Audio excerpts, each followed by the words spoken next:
جاكش هاد الوجه غريب؟ مال وجهك؟ لا قلت لك زعما واش ما جاكش هاد الوجه غريب؟ ما شايفوش في شي بلاصه؟ لا. صافي. علاش؟ سولتك وصافي، اسمح لي. لا علاش؟ واش كنتعارفوا ولا شنو؟ نقدر نسمي ولا ما نسميش؟ لا ما تقدرش تسمي.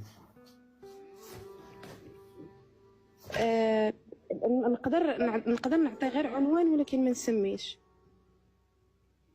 لا دابا شنو؟ واش كتعرف كتعرفوا من العائله ولا شنو؟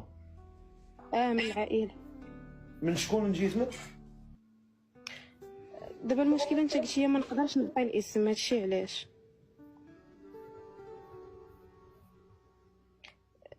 نقدر نعطيك غير عنوان تقدر تعرف منه. شنو هو العنوان؟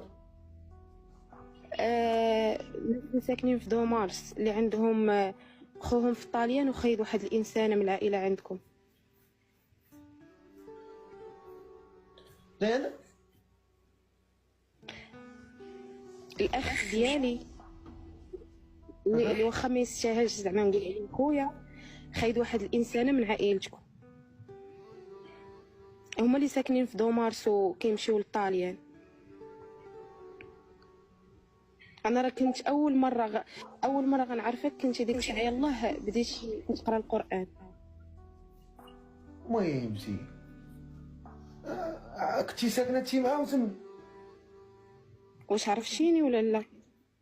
عرفتك انتي اميره. هي انا الفقير.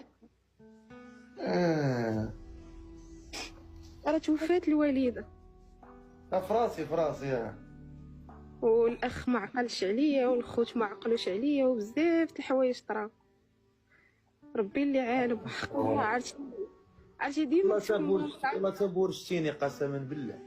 عرفتي راه ديما كنت كنطلع معاك في اللايف وكيدخلوا عندي الناس كيقولوا لي واش بصح الفقيه كيجي، كنقول لهم والله حتى كيجيني. وشحال من مره كنت كنصيفط لك كاس باش نطلع معاك وعمرك طلعتيني.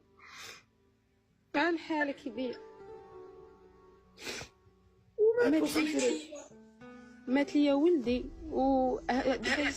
باش نشرح لك هادشي اللي طرا. كنت فاش يلاه تزوج انا وراجلي اشرف كان مسكين خدام.